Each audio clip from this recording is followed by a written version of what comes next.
Bab 166, membalas orang lain dengan metode mereka sendiri. Penampilan ini membuat mereka berempat sangat tidak nyaman, dan tubuh Xiao Chen kembali terluka parah. Kamu pikir kamu ini siapa? Kamu pikir kamu tidak terkalahkan ketika kamu bertransformasi dari dunia fana tingkat 9. Hari ini aku akan menyiksamu sampai kamu mati. Xiao Chen batuk darah dan mencibir, tingkat kultivasi saya di 9 surga bukanlah apa-apa, tetapi bisakah keluarga Anda menemukan tuan muda seusia saya? Saya dapat menyapu semua orang di generasi muda keluarga Anda, beri saya beberapa tahun lagi dan bahkan kamu akan rentan seperti ayam atau anjing di hadapanku. Kegagalan Xiao Chen bukan karena budidayanya sendiri, tetapi karena musuh terlalu kuat dan satu generasi di atasnya. Dia terus membantah keempat orang itu hanya untuk menunda. Seolah-olah mereka disentuh di bagian yang sakit, mereka berempat dengan kejam menyerang Xiao Chen lagi, mempermalukannya dan menyebabkan tulangnya patah di beberapa tempat. Generasi yang lebih tua tidak bisa menyerang generasi muda dengan mudah. Apakah kamu benar-benar mengabaikan aturan itu? Apakah kamu benar-benar ingin tidak tahu malu sampai akhir? Peraturan sudah mati, orang masih hidup. Siapa yang bisa mengetahui jika aku membunuhmu sekarang? Tidak ada manusia dalam jarak 10 mil, hanya binatang buas. Jika kamu mati, itu akan sia-sia. Yah, semua orang akan berpikir begitu kamu bertarung demi binatang suci itu. Kalian benar-benar tidak tahu malu. 4 orang paruh baya memperlakukan generasi berikutnya seperti ini. Sampah macam apa yang bisa keluar dari keluarga ini? Satu sama lain, dingin, menatap Xiao Chen. Kamu dapat menggunakan kata-katamu, dan kami akan menyiksamu secara perlahan untuk melihat siapa yang lebih kesakitan. Meskipun aku disiksa olehmu hari ini, kalian berempat juga mati. Xiao Chen mencibir dan berkata, kalian Haven bukankah keluargaku selalu meragukan identitasku? Aku bisa memberitahumu sekarang karena aku berasal dari bagian terdalam dari hutan belantara selatan. Tidak mungkin. Pria parubaya dalam bayang-bayang itu jelas terkejut dan berkata, kami telah mengambilnya serius. Setelah diselidiki, kamu berasal dari dunia manusia, bukan bagian terdalam dari hutan belantara selatan. Kamu bisa pergi ke kedalaman hutan belantara ini dan bertanya. Seseorang pasti melihatku muncul di hutan bersama 4 raja naga kecil. Itu berasal dari Raja Naga Kecil di bagian terdalam dari hutan belantara selatan. Suara Xiao Chen dingin ketika dia berkata, apakah menurutmu mempermalukanku bukanlah apa-apa? Tunggu dan lihat saja, kamu pasti akan hancur secara fisik dan mental. Mendengar kata-kata ini, mereka berempat tidak bisa menahan diri untuk tidak berhenti dan berhenti mengambil tindakan. Pejuang spiritual itu naik ke langit dan dengan cepat terbang menuju kedalaman hutan belantara. 3 orang lainnya berdiri diam di lapangan, diam. Hanya dalam 1/4 jam, prajurit spiritual itu terbang kembali, mengangguk kepada 3 orang lainnya, dan berkata, seseorang pernah melihatnya sebentar menghubungi beberapa raja naga kecil. Saya membunuh 2 orang, tetapi menurut laporan kedua orang tersebut mengatakan bahwa ada 2 orang lain yang telah melihat mereka, tetapi mereka sudah lama pergi dan tidak dapat ditemukan. Mata keempat orang itu sangat dingin, dan mereka memandang Xiao Chen bersama-sama, dengan sedikit keraguan dan tekad, terus berubah. Pada saat ini, Xiao Chen tiba-tiba berteriak, amankan mereka berempat. Mereka berempat hendak mengambil tindakan ketika mereka mendengar kata-kata itu, tetapi cahaya 7 warna yang indah membanjiri tempat itu, dan mereka berempat berada di sana, di penjara di Cancan. Binatang kecil seputih salju keke kembali, memegang pohon ginseng tua emas, yang panjangnya lebih dari setengah kaki, dan menatap mereka dengan marah.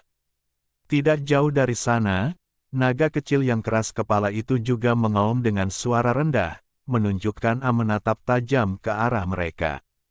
Oke, Xiao Chen mengertakkan gigi dan berkata, Keke, hentikan saja untukku dulu, dan aku akan mengambil tindakan sendiri nanti. Lapangan, yang didirikan oleh 4 penguasa alam Zhangzhang telah menghilang, diblokir sepenuhnya oleh Keke kekuatan magis keruntuh dan sepenuhnya digantikan oleh penjara yang berwarna-warni. Xiao Chen mengertakkan gigi dan berjuang untuk duduk, lalu mulai mengatur pernapasannya. Gelombang cahaya berharga keluar dari tubuhnya, dan tulangnya mengeluarkan suara yang tajam untuk sementara terhubung, dan Xiao Chen hampir tidak bisa bergerak.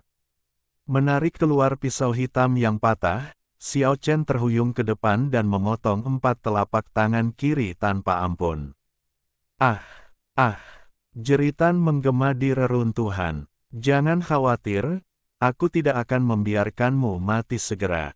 Mereka berempat tidak pernah menyangka bahwa binatang seputih salju di sebelah Xiao Chen akan memiliki kemampuan untuk memenjarakan mereka. Telapak tangan yang berdarah membuat mereka berkeringat kesakitan. Kalian berempat sepertinya suka mempermalukan orang. Hari ini aku akan melayanimu dengan baik dan membiarkanmu menikmati kesenangan seperti ini sendiri. Xiao Chen sangat membenci keempat orang ini sekarang, dan mengayunkan pisau hitam yang patah itu lagi, keempat telinga kirinya terpotong, dan pada saat yang sama cahaya kabur yang menyelimuti keempat orang itu menghilang, menampakkan penampilan mereka yang sebenarnya. Mereka berempat berambut pirang dan berusia sekitar 40 tahun, dengan wajah penuh kesakitan. Ternyata dia dari keluarga Regen. Awalnya kukira dia dari keluarga Zuge. Kali ini aku tidak akan melepaskan Huffman. Mereka berempat memandang Xiao Chen dengan ekspresi jahat. Aku tidak terlalu menyukai penampilanmu. Jika kamu memohon belas kasihan atau menangis kesakitan, itu akan meringankan kebencian di hatiku. Pada titik ini, Xiao Chen mengayunkan pisau hitam patah di tangannya lagi. Darah, engah, berceceran, dan 4 kaki Xiao Chen dipotong. Sekarang tidak ada belas kasihan atau intoleransi di hatinya. Dia baru saja disiksa oleh 4 orang dan banyak tulangnya patah, dan dia sudah penuh amarah. Ah! Ah! Rasa sakit yang hebat memaksa mereka berempat menjerit. Sungguh tak tertahankan untuk menahan rasa sakit itu. Saat aku menamparkan Hoffman, dia pantas mendapatkannya. Dia melakukan pembunuhan, pembakaran, dan memperkosa siswi. Dia melakukan segala macam hal buruk. Jika dia tidak peduli dengan keluargamu, aku pasti ingin menamparnya hidup-hidup hari itu. Kata-kata Xiao Chen sangat serius. Shenran berkata, kamu mempermalukanku hanya untuk membalas dendam. Apa alasannya? Sekarang biarkan aku memperlakukannya dengan caranya sendiri. Aku biarkan coba ini sendiri. Xiao Chen melambaikan 4 telapak tangan berturut-turut, mematahkan tulang 4 orang di banyak tempat. Karena mereka adalah musuh bebuyutan, tentu tidak ada ampun. Bersikap baik terhadap musuh berarti kejam terhadap diri sendiri. Xiao Chen bertekad untuk tidak membiarkan mereka pergi, jadi dia mengangkat pisaunya dan menjatuhkan betis kanan keempat orang itu dari tubuh mereka.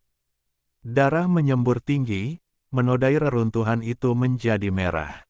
Xiao Chen, kamu harus mati dengan bahagia. Bukankah kalian berempat mengatakan bahwa berurusan denganku semudah menghancurkan serangga? Xiao Chen mengayunkan pisaunya lagi, dan keempat lengan dan kaki mereka terpotong. Darah mengalir deras, dan kabut darah memenuhi hutan.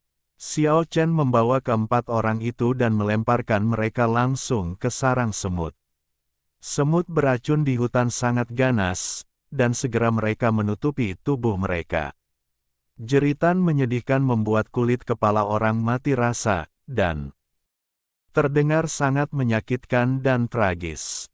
1/4 jam kemudian, Xiao Chen berjalan mendekat dan berkata, biarkan aku memberimu waktu yang menyenangkan. Dia mengangkat pisaunya dan menjatuhkannya. Setelah 4 lampu hitam menyala, kepala keempat orang itu dipotong dan diterbangkan ke samping ke puncak pohon di kejauhan. Kabut darah melayang di hutan. Xiao Chen pergi dari sini bersama Keke dan naga kecil keras kepala, dan kemudian mulai menyembuhkan lukanya di tebing tersembunyi. Patah tulang bukanlah cedera yang parah bagi Xiao Chen, yang berada di alam fana tingkat 9. Dia mempraktikkan seni tubuh harta karun. Untuk mengolah tubuhnya menjadi tubuh harta karun yang dapat menahan artefak, tubuh adalah yang paling kuat. Namun, tulang-tulang itu tersambung sepenuhnya dalam waktu 3 hari. Selama periode ini, persendiannya retak dan retak, yang sangat menakutkan. Dalam 3 hari terakhir, terjadi keributan di hutan belantara. 4 tuan dari keluarga Regen dipenggal dan digantung di puncak pohon, yang menarik banyak perhatian. Setelah istirahat 1 malam lagi, Xiao Chen membawa Keke dan naga keras kepala kecil langsung kembali ke kota Tiandi pada hari keempat. Dia tidak tertarik pada 2 binatang suci muda yang mungkin merupakan ras terkuat, dan tidak ingin menyeberang air berlumpur di sana. Ketika saya kembali, saya bertemu dengan seorang kenalan tepat setelah memasuki kota Tiandi. Pedang iblis Dugu yang tinggi sedang memegang pedang besi dan sedang menghadapi orang-orang pria di luar pengadilan. Seorang pemuda berambut biru melihat semua ini sambil tersenyum. Ada banyak petani berkumpul di sekitar. Pedang setan Dugu dan Yuan Feng akan berperang. Ketika Xiao Chen mendekati lapangan, Dugu Jianmo, Yuan Feng, dan pemuda berambut biru itu sepertinya merasakan sesuatu dan menatapnya pada saat yang bersamaan. Xiao Chen merasakan tekanan yang kuat, dan kekuatan di tubuhnya langsung terstimulasi. Boom! Keempat master semuanya melepaskan fluktuasi energi yang kuat, dan sebuah medan muncul di tempat kejadian. Pada saat yang sama, pemimpin Northland Wu Xingfengdai dan 2 orang lainnya juga muncul di sini, dan pada saat ini mereka juga melepaskan fluktuasi energi terkuat. Bidang, tak kasat mata yang muncul dari boom, semakin diperkuat. Menarik, suara nakal datang dari jauh lagi, dan ada orang-orang yang berjalan menuju lapangan dari arah yang berbeda pada saat yang bersamaan. Pada saat ini, bidang yang diilhami oleh para ahli muda terkemuka tiba-tiba menjadi lebih kuat. Bab 167 Cara Berbeda. Dunia tiba-tiba menjadi gelap gulita, seolah-olah dunia bawah akan kembali ke bumi. Dalam jarak 100 meter, gelap gulita, dan lapangan yang menakutkan menyelimuti tempat itu. Pada saat ini, semua orang yang terjebak dalam lapangan ini menjadi tuli dan buta. Telinga dan mata mereka tidak dapat lagi mendengar atau melihat, seolah-olah mereka telah menjadi buta tuli. Para kultivator biasa yang terperangkap di sini sangat ketakutan. Perasaan ini paling tidak pantas bagi para kultivator yang telah kehilangan pendengaran dan penglihatan seumur hidup. Hal ini sepenuhnya disebabkan oleh beberapa master muda papan atas. Meskipun masing-masing dari mereka tidak dapat melepaskan bidang di luar, beberapa orang berkumpul, saling bermusuhan, dan melepaskan kesadaran dan kekuatan terkuat mereka, yang menyebabkan pemandangan mengerikan ini di hadapanku, mata. Anda harus tahu bahwa mereka semua adalah tokoh-tokoh luar biasa dari seluruh dunia. Mereka sulit dikalahkan di antara orang-orang sezamannya. Mereka semua akan menjadi tokoh terkenal dan berpengaruh di masa depan, dan potensi mereka tidak terbatas. Medan yang muncul saat ini merupakan potensi terbengkalai dalam tubuh mereka, perwujudan awal dari kekuatan magis yang akan mereka miliki di masa depan, dan prototipe dari potensi kekuatan magis yang telah dirangsang. Ladang itu melonjak dengan hebat, seperti lautan yang bergelombang, dan kemudian bergolak hebat beberapa kali, membuat semua pembudidaya biasa keluar. Segera setelah itu, beberapa sosok bergerak cepat di medan gelap, secepat hantu. Dang! Xiao Chen mengangkat pisau patah itu untuk memblokir. Seluruh tubuhnya terasa seperti disambar petir. Lawannya juga gemetar beberapa saat, lalu mundur, meninggalkan bayangan. Pedang setan dugu. Pedang besi menutupi langit, kekuatannya kuat dan berat, dan menekan hutan belantara selatan. Sulit menemukan saingan di generasi yang sama. Baru saja dia memegang pedang besi dan bertarung dengan Xiao Chen. Ruang di sekitarnya terdistorsi dan buram, seolah-olah telah berubah bentuk karena terhimpit oleh kehidupan. Boom! Seperti gunung berguncang dan bumi berguncang. Seseorang bergegas menuju Xiao Chen. Setelah langkah kakinya mendarat, tanah retak, seperti iblis yang terbuat dari baja. Sosok itu ramping dan lurus, tapi sepertinya beratnya lebih dari 10.000 yuan, bergegas ke arahnya seperti gunung. Kong! Ruangan itu sepertinya terkoyak, dan aliran udara bersirkulasi dengan kecepatan tinggi, mengeluarkan suara yang sangat keras. Orang yang datang memukul kepala Xiao Chen dengan pukulan. Dia sangat arogan dan mendominasi, seolah-olah dia tidak peduli dengan semua orang di dunia, termasuk Xiao Chen akan. Ternyata itu adalah Yuan Feng, pemuda hutan belantara selatan yang penuh dengan nama keluarga liar dan setan. Mengabaikan segalanya, seolah-olah dialah satu-satunya orang di dunia yang dihormati olehnya. Xiao Chen menahan kekeh yang gelisah dengan tangan memegang pisau, dan meninju dengan tenang dengan tangan lainnya, menggunakan kekuatan untuk mengguncang kekuatan dan menggunakan kekuatan untuk menyerang. Tubuh adalah tubuh yang berharga, dan tinju adalah harta berharga untuk perlindungan tubuh. Dengan satu pukulan, angin kencang menyebar ke segala arah, dan cahaya terang seakan mengoyak medan gelap retakan. Ketika kedua tinju mencoba untuk saling memukul, mereka mengeluarkan suara seperti logam yang saling memukul.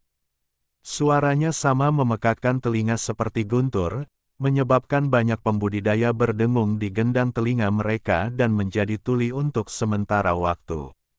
Yuan Feng mundur jauh dengan satu pukulan dan bergegas menuju lawan berikutnya tanpa penundaan lebih lanjut. Xiao Chen berdiri diam, berdiri di lapangan, siap menerima pukulan terkuat orang berikutnya. Sangat jarang bagi Pemba bangkit tenaga listrik muda terbaik ini untuk bersatu. Sekarang, di medan yang gelap dan jahat ini, semua orang mencari peluang untuk mengambil tindakan, ingin menguji tingkat kultivasi musuh masa depan. Karena mereka adalah orang-orang terkuat dimanapun, mereka harus melihat ke dunia selanjutnya. Ditakdirkan untuk menjadi konfrontasi antara orang-orang ini. Cahaya yang menyilaukan menembus kegelapan dan menyapu ke arah Xiao Chen. Ini adalah kekuatan yang sangat langka, cahaya kehancuran, yang khusus merenggut nyawa orang seperti sabit kematian. Namun, dia tidak bisa memanen nyawa Xiao Chen dengan satu pukulan. Pisau hitam yang patah itu menyapu ke depan, dan cahaya pisau yang terang melonjak seperti sungai yang bergelombang, bertabrakan dengan cahaya kehancuran yang menyilaukan, seperti es dan salju yang mencair kekuatan langsung runtuh di udara. Seberkas cahaya menakutkan lainnya menyapu ke arah Xiao Chen, dan cahaya mematikan datang dari arah lain, dan itu adalah tuan muda yang menakutkan lainnya. Xiao Chen tidak takut dan dengan tenang menghadapi situasi tersebut. Dia tetap tidak berubah dalam menanggapi situasi yang terus berubah dan menolak serangan dari segala arah. Tidak ada yang benar-benar tahu berapa banyak tuan muda yang ada di medan gelap Yusen. Pada saat ini, sosok di dalamnya melompat, secepat kilat, keterampilan spiritual yang menakutkan, dan cahaya pedang yang terang, merobek kegelapan dari waktu ke waktu. Dalam waktu singkat, para pemimpin dari berbagai penjuru telah mengalami bentrokan yang paling mendebarkan. Waktu seakan berhenti pada saat ini, namun seolah berakselerasi secara tiba-tiba dalam sekejap. Setelah boom yang keras, medan gelap runtuh, dan tidak ada yang tahu siapa yang pertama keluar, diikuti oleh sosok yang melompat ke depan dan bergegas ke segala arah. Semua orang di lapangan mundur dalam sekejap. Ketika medan gelap benar-benar menghilang, hanya Xiao Chen dan dua binatang kecil yang tersisa di lapangan. Angin sepoi-sepoi bertiup lembut, dan Xiao Chen berdiri dengan tenang di lapangan. Sosoknya yang tinggi dan lurus tidak bergerak, hanya rambut hitamnya yang menari-nari tertiup angin. Jejak darah meluap dari sudut mulutnya. Xiao Chen berdiri diam untuk waktu yang lama sebelum menghapus noda darah. Kemudian tubuhnya meledak dengan semburan cahaya yang menyilaukan tubuh harta karun. Setiap kali dia terluka, tubuhnya akan menjadi lebih kuat. Dia tahu bahwa orang-orang itu juga terluka. Setelah masing-masing melancarkan serangan terkuatnya, tidak ada yang selamat. Saya harap tidak ada yang bisa masuk ke alam kesadaran dalam waktu singkat. Xiao Chen berkata pada dirinya sendiri. Orang-orang ini telah mencapai alam transformasi tingkat ke-9 hanya dengan satu langkah. Tetapi orang-orang ini semua tahu bahwa sangat sulit untuk menerobos. Ada penghalang besar yang menghalangi mereka di depan. Tidak hanya dibutuhkan waktu tetapi juga peluang besar untuk menerobos. Ayo pergi. Xiao Chen membuka sayap langit abadinya, membawa kekedan naga kecil keras kepala ke langit, dan terbang menuju kediamannya. Saat itulah banyak kultivator yang menyaksikan pertempuran itu berseru. Raja Naga, itu Raja Naga. Raja Naga yang belum pernah kulihat sebelumnya. Bukankah, hanya ada 11 Raja Naga, tapi 12. Naga lagi, naga itu naga. Anda tidak seharusnya berpura-pura. Itu harus dikembalikan ke tampilan aslinya, dan kekuatannya tidak boleh disembunyikan. Ingin menarik perhatian naga yang keras kepala. Pertama-tama mari kita bertanya pada Raja Iblis Besar di bagian terdalam dari hutan belantara selatan. Dia percaya bahwa berita itu telah beredar di daerah kecil, dan bahwa beberapa orang penting telah memperoleh berita bahwa 3 Raja Naga kecil dan naga kecil yang keras kepala sedang berjalan berdampingan di hutan belantara selatan jika mereka berpikir mereka bisa melawan bahwa berada di kedalaman hutan belantara selatan, mereka dapat melawan beberapa gagasan yang salah, jika tidak, saya hanya bisa diam dan berpura-pura tidak tahu. Kurang dari 2 bulan telah berlalu sejak dimulainya kompetisi pertarungan binatang. Hampir semua orang yang seharusnya datang telah tiba. Sekarang banyak master berkumpul di kota Tiandi. Badai besar akan naik ke langit. Xiao Chen telah ditutup selama 3 hari, dia telah berlatih selama beberapa hari, berharap untuk memasuki alam kesadaran dalam satu gerakan. Pemandangan 4 tuan dari keluarga Regen menyiksanya selalu membuatnya bersemangat, dan Xiao Chen ingin masuk ke ranah yang lebih luas itu sesegera mungkin. Dia tahu bahwa para pemimpin 9 surga memiliki pemikiran yang sama dengannya, dan ingin menjadi orang pertama yang masuk ke alam kesadaran dan menekan generasi muda. Xiao Chen, apakah kamu gila? Hai Yuntian memandangnya dengan heran dan berkata, kamu menggali kuburmu sendiri dengan melakukan ini. Hai Yuntian adalah seorang kultivator dan sangat jelas tentang berbagai pantangan dalam kultivasi. Ketika dia mendengar bahwa Xiao Chen sebenarnya ingin mengambil roh langit dan bumi untuk lulus ujian, dia langsung menolak dengan keras.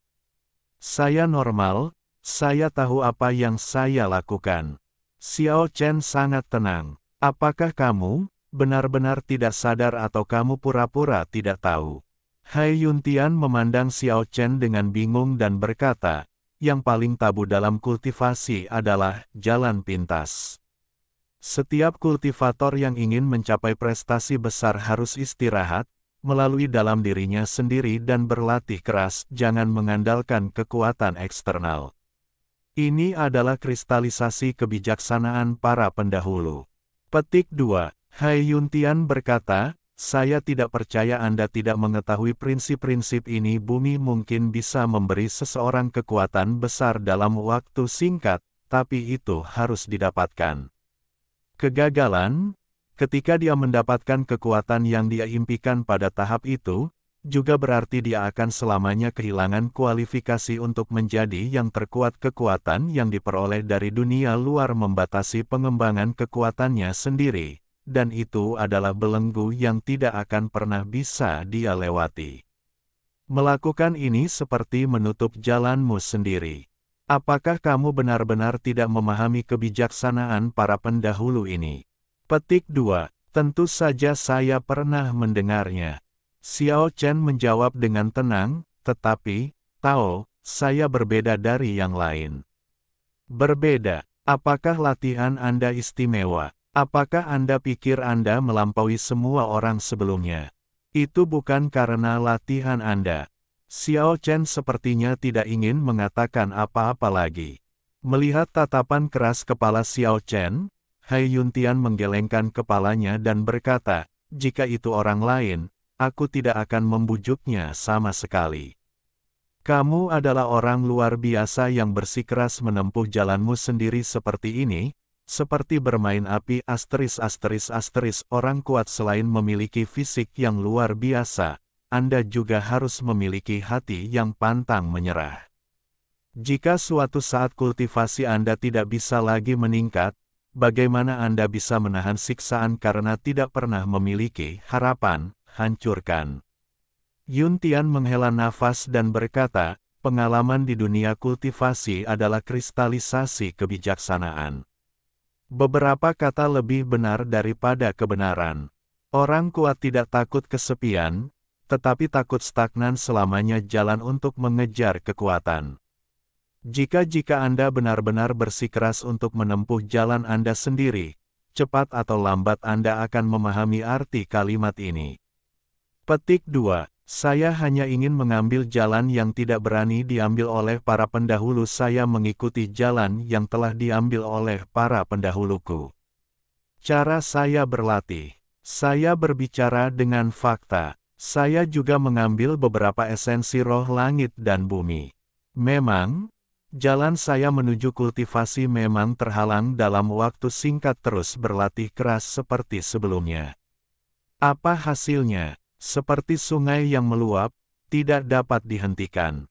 Hancurkan sepenuhnya, tembus apa yang disebut bel enggu, tembus apa yang disebut sangkar, dan capai puncak baru.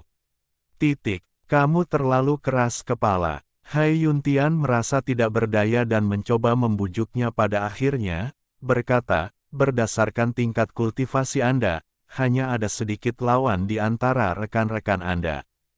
Jika Anda melanjutkan selangkah demi selangkah, masa depan Anda tidak terbatas. Apakah kamu begitu ingin lulus ujian? Kamu masih tidak percaya dengan apa yang saya katakan, tetapi kamu harus memahami saya. Metaforanya tidak salah. Xiao Chenai menjelaskan, yang disebut belenggu dan belenggu, seperti bendungan yang tidak bisa dibuka, bendungan yang tidak bisa dihancurkan yang memutus sungai, menghalangi jalan sungai. Akibat yang paling mungkin adalah sungai berubah arah, menghancurkan tepian hulu, menggali sebuah celah, dan mengalir menjauh. Ini yang disebut penghancuran diri. Namun, jika bisa mempertahankan diri, mengandalkan derasnya sungai, bukan tidak mungkin bisa menembus bendungan yang tak bisa ditembus dan menembus kokohnya. Saat ini, jika air yang terkumpul mengalir ke bawah, tidak hanya akan menembus bendungan, tetapi juga menerobos. Berkendara ke hilir ke beberapa pos pemeriksaan, milik Hanoi dapat dikatakan menempuh jarak ribuan mil dalam satu hari, menyusuri sungai. Hai Tianyun, benar-benar terdiam. Tentu saja, ini bukan karena dia yakin, tetapi karena dia merasa tidak berdaya. Dia tahu bahwa tidak peduli seberapa keras dia mencoba membujuknya, tidak akan ada hasil. Dia berkata, kamu mengikuti jalan yang bengkok. Tidak ada yang disebut jalan jahat. Ada 3.000 jalan, jadi mengapa repot-repot?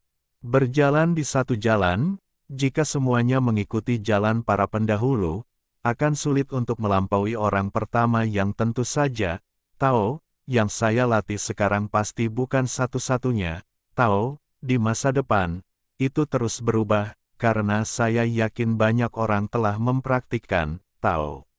Lagi pula, Anda masih berlatih dengan cara yang tidak benar. Petik 2. Cara yang saya ingin berlatih bukanlah jalan kecil untuk satu orang. Jalan yang ingin saya praktikkan adalah jalan besar yang mencakup semua hal di dunia. Ini tidak terbatas pada dunia kecilnya sendiri, tetapi harus memahaminya.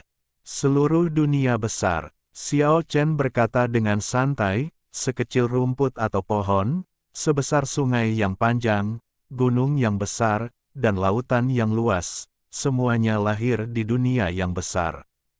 Setiap orang adalah bagian yang tidak berarti dari dunia yang besar ini.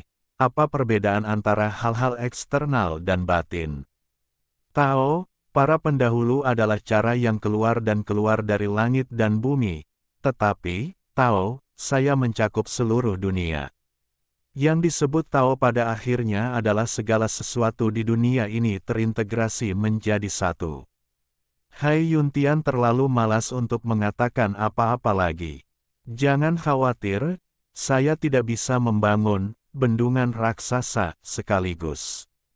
Saya akan perlahan-lahan membangun bendungan kecil satu demi satu seperti yang saya lakukan sebelumnya, mempercepatnya secara perlahan, dan perlahan-lahan menghancurkannya.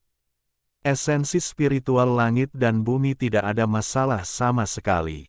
Dengan koneksinya, dia pasti bisa menemukan beberapa hal baik. Xiao Chen memegang ratusan ribu koin emas di tangannya dan memberikan semuanya kepada pria gendut itu.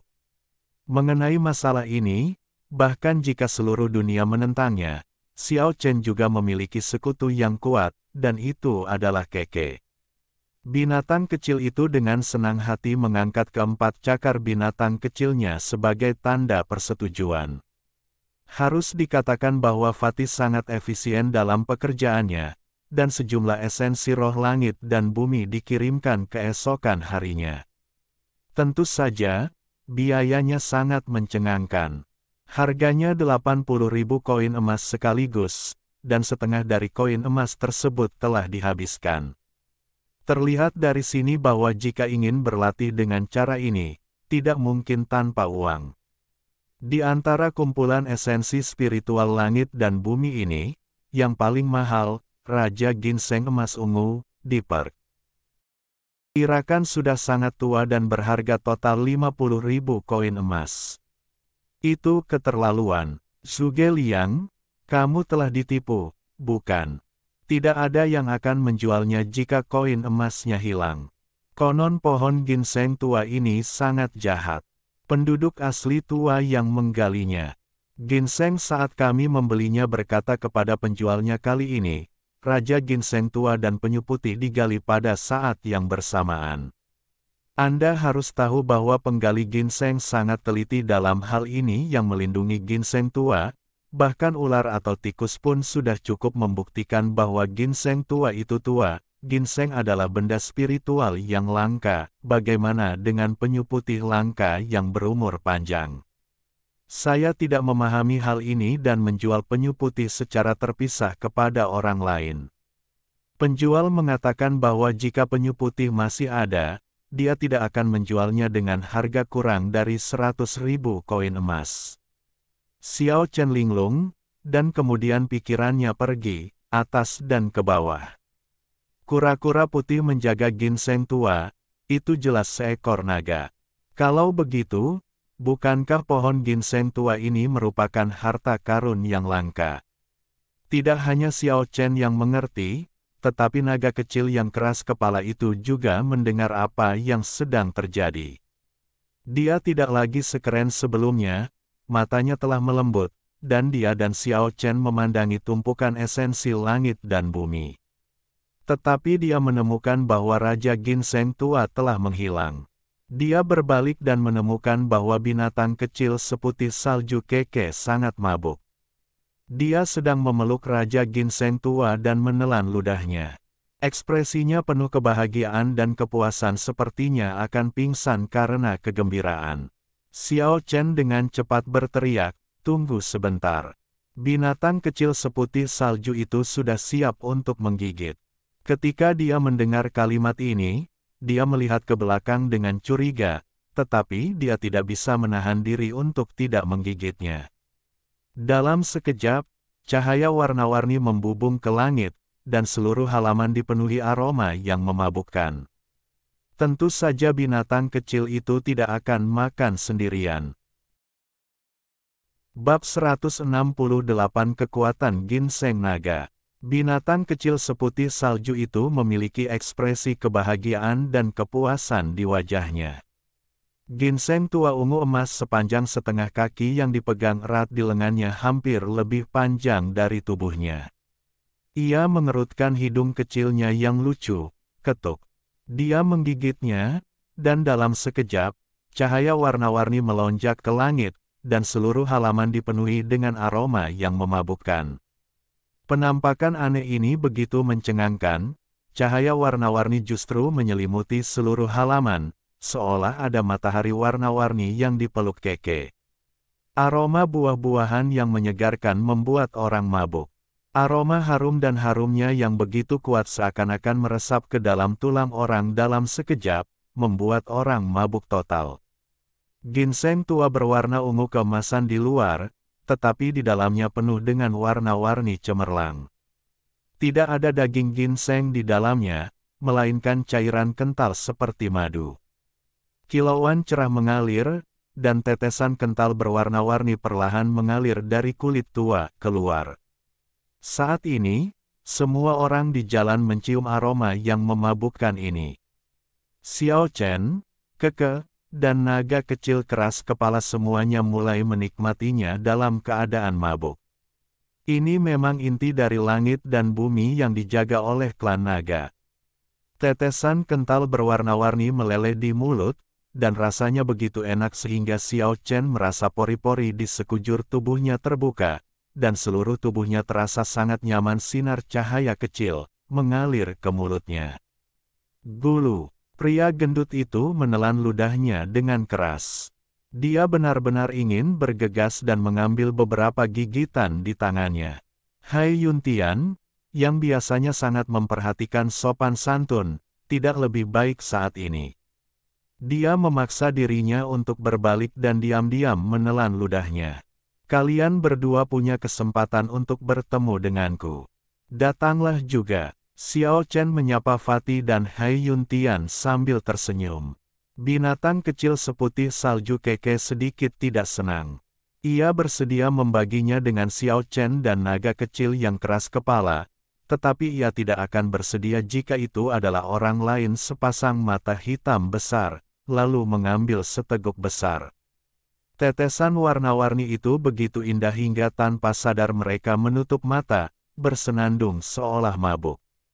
Lupakan saja, saya tidak akan pernah meminjam bantuan dari luar dalam perjalanan kultivasi saya. Hai Yuntian menolak. Pria gendut itu menelan ludahnya dan berkata, saya sangat ingin memakannya, tetapi saya bukan seorang kultivator. Saya khawatir saya tidak akan mampu menanggung esensi langit dan bumi seperti ini. Saya biasanya merebus kura-kura, dan memakannya, dan hidungku berdarah hebat. Ini, aku khawatir aku tidak akan bisa menikmati hal-hal yang baik. Dia menelan lagi dengan menyesal. Melihat betapa serakahnya dia, bahkan Keke pun menunjukkan ekspresi jijik. Xiao Chen tertawa, merobek sepotong kecil sebesar kuku dari ginseng tua dan menyerahkannya padanya, sambil berkata, ayo, cobalah. Petik 2 titik tanda seru petik 2. Pria gendut itu mengambilnya dengan sangat sederhana dan menelannya dalam satu tegukan. Dia memakannya dengan mudah dan menuangkannya dengan mudah. Dia jatuh ke tanah hampir pada saat yang bersamaan, sambil berteriak dan berteriak, "Panas sekali, panas sekali. Ini seperti sup yang dibuat oleh 1000 kura-kura, tahan lagi." Melihat pria gendut itu lagi, hidungnya mengeluarkan darah hebat dan seluruh tubuhnya merah, seolah-olah dia baru saja dimasak. Hai Yuntian bergegas membantu, tetapi kali ini Xiao Chen juga mengalami kecelakaan. Tentu saja, bukan karena dia lemah seperti pria gendut itu, tapi karena gaya gravitasi yang sangat besar dihasilkan di tubuhnya, menelan esensi yang dibentuk oleh tetesan warna-warni. Fenomena pendewaan akupuntur yang telah lama hilang muncul kembali. Titik Baihui di atas kepala adalah titik terpenting dalam tubuh setiap orang. Pada saat ini, itu seperti jurang maut, dengan panik menjara energi spiritual besar yang baru saja dihasilkan dalam tubuh Xiao Chen. Hakikat kehidupan yang tiada habisnya seperti ratusan sungai yang menyatu ke laut, semuanya terkonsentrasi pada satu arah. Akhirnya, titik terang memadat, dan titik Baihui dengan cepat didewakan.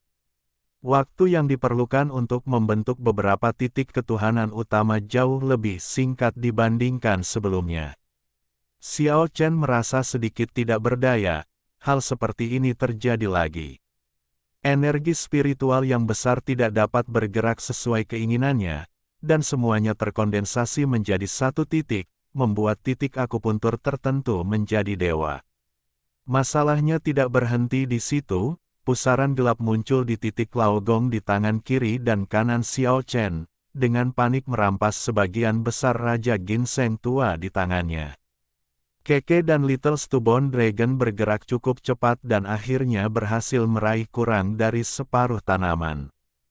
Bagian yang tersisa berubah menjadi seberkas cahaya terang dan bergegas menyusuri pusaran hitam di telapak tangan kiri dan kanan Xiao Chen. Titik Laogong terletak di tengah telapak tangan, dan posisinya sangat istimewa. Pada saat ini, tangan Xiao Chen, dengan latar belakang pusaran air hitam, tampak seperti tangan iblis dengan kejahatan yang tak terkatakan. Dengan cepat mengumpulkan esensi, semua tetesan warna-warni berubah menjadi cahaya dan menyatu. Pusaran gelap perlahan memudar, dan dua titik cahaya warna-warni berhenti di telapak tangan kiri dan kanan. Titik Laogong di kedua tangan benar-benar didewakan, dan keduanya berbeda dari titik akupuntur lainnya. Sebagai perbandingan, ini seperti cahaya terang di malam yang gelap. Keke dan Little Stubborn Dragon berbagi separuh dari tanaman ginseng tua, dan separuh lainnya terkelupas seluruhnya oleh 3 titik akupuntur utama Xiao Chen. Ketiga titik cahaya tersebut dipadatkan secara sempurna dengan titik-titik akupuntur. Titik-titik cahaya tersebut adalah titik-titik akupuntur, dan titik-titik akupuntur tersebut adalah titik-titik cahayanya, semuanya sepenuhnya didewakan langit malam yang gelap. Setengah Raja Ginseng tua 5 warna benar-benar mengubah 3 titik akupuntur utama. Bisa dibayangkan betapa banyak sari kehidupan yang dikandungnya. Kalian pasti tahu kalau telur spesies naga terkuat, seperti Tyrannosaurus dan naga jahat bersenjata 8, hanya bisa mendewakan 1 titik akupuntur. Ini hanyalah ginseng naga. Xiao Chen sekali lagi merasakan misteri sihirnya sendiri. Esensi dalam jumlah besar tidak dapat dimurnikan olehnya dan digunakan untuk meningkatkan kultivasinya, tetapi esensi itu dipadatkan dengan titik akupuntur untuk membentuk titik ilahi yang cerah. Xiao Chen tidak terlalu kecewa dikumpulkan. Tidak ada kerugian di tubuhnya. Pada saat ini, pembuluh darah misterius tampak muncul, menghubungkan titik akupuntur dewa di tubuhnya. 8 titik akupuntur utama, titik Sangqiu di kaki kiri, titik Sangqiu di kaki kanan, titik Zongting di dada, titik Jianjing di bahu kiri, titik Jianjing di bahu kanan, titik Laogong di tangan kiri, titik Laogong di tangan kiri tangan kanan, dan titik Baihui di atas kepala, terkondensasi menjadi titik terang. Itu berdetak kencang sesaat, memancarkan cahaya menyilaukan yang langsung menembus tubuhnya. Kekedan naga kecil keras kepala, yang paling dekat dengannya, ketakutan. 8 titik akupuntur utama sepertinya ditembus oleh pembuluh darah yang tak terlihat. Ada esensi kehidupan yang melonjak di antara 8 titik akupuntur utama. Anda tidak dapat melihat hubungan itu ketika melihat ke dalam, tetapi Anda benar-benar dapat merasakannya. Aliran energi kehidupan yang tiada habisnya terus mengalir di antara 8 titik akupuntur. Esensi kehidupan sangat kuat. Xiao Chen merasa dia sudah memiliki 9 nyawa sekarang. Esensi kehidupan yang kuat menyebabkan kulitnya mengalir dengan cemerlang, dan daging serta tulangnya juga dipenuhi sin. Cahaya, seolah-olah telah ditempa, bersinar dengan harta kehidupan. Setiap inci kulitnya penuh kekuatan, dan tubuhnya sepertinya terbuat dari baja halus. Xiao Chen samar-samar merasa seperti terlahir kembali. Tubuh harta karun. Pendewaan titik akupuntur mempromosikan latihan tubuh harta karun Xiao Chen. Meskipun dia tidak mendapatkan energi sebesar itu kali ini dan menerobos ke alam kesadaran, tubuh Xiao Chen mengalami transformasi, dan pedang tajam biasa tidak lagi mampu melukainya. Kekuatan fisiknya telah mencapai tingkat yang luar biasa, dan hanya sedikit orang di antara rekan-rekannya yang secara fisik lebih kuat darinya. Esensi kehidupan bahkan lebih mengejutkan lagi. Jika dia terluka sekarang, dia bisa pulih dalam waktu singkat. Tubuh adalah tubuh yang berharga, mengandung harta karun di dalamnya. Tidak ada yang tahu berapa banyak rahasia yang disembunyikan tubuh manusia, dan tidak ada yang tahu seberapa besar potensi yang dimiliki tubuh manusia. Kenali harta karun yang terpendam, gali harta karun Anda sendiri, dan buka banyak pintu potensi tubuh manusia yang tertutup. Xiao Chen sepertinya sedang memandangi harta karun yang sangat indah, dan harta karun kehidupan menunggunya untuk dijelajahi dan digali. Harga pendewaan akupuntur terlalu mahal. Setelah meninggalkan Pulau Naga, Xiao Chen merasa akan sulit untuk mendapatkan kesempatan seperti itu lagi tanpa telur naga, tetapi hari ini dia melihat harapan lain. Terdapat 365 titik akupuntur positif dalam tubuh manusia. Jika setiap titik akupuntur positif dipadatkan menjadi sebuah titik cahaya dan 365 titik akupuntur positif tersebut didewakan seluruhnya, perubahan apa yang akan terjadi? Xiao Chen semakin menantikan hari itu. Ketika semuanya tenang, mata Xiao Chen sepertinya memiliki bekas nyala api ilahi, dan cahaya ilahi sangat cemerlang. Ketika Anda diam, tubuh Anda bagaikan gunung, berdiri diam dan tidak bergerak. Saat bergerak, ia seperti bintang yang jatuh ke bumi, menghancurkan segala rintangan. Tubuh Xiao Chen bergoyang dan menghilang dari halaman.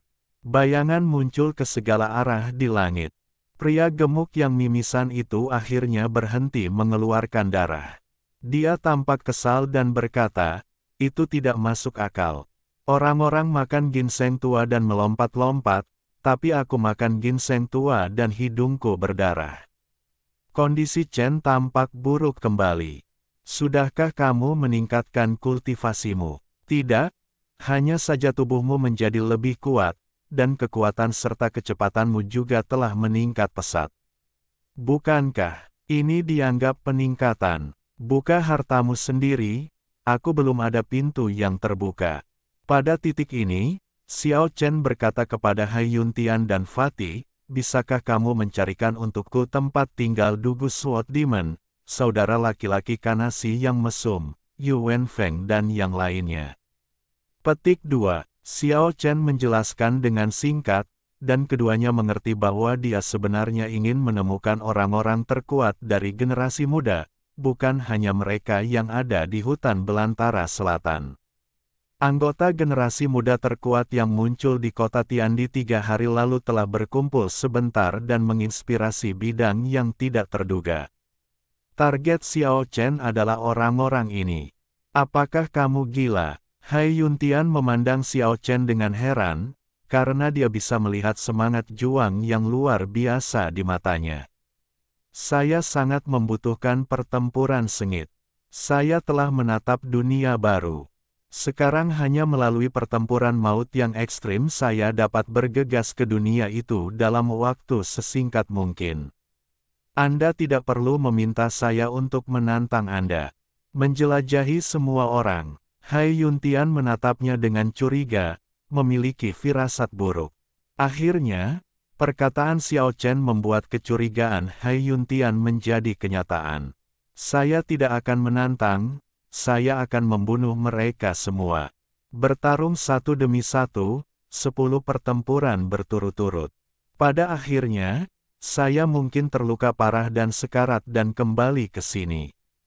Xiao Che En berkata kepada Keke dan naga kecil yang keras kepala, berkata, kamu tidak ingin pergi kemanapun malam ini, tinggallah di rumah saja dan tunggu aku kembali. Aku pasti akan kembali sebelum fajar untuk mundur. Jika ada yang ingin istirahat ke dalam rumah ini saat itu, kamu dapat membunuh satu untukku dan membunuh dua untukku. Bunuh sepasang, ini gila sekali.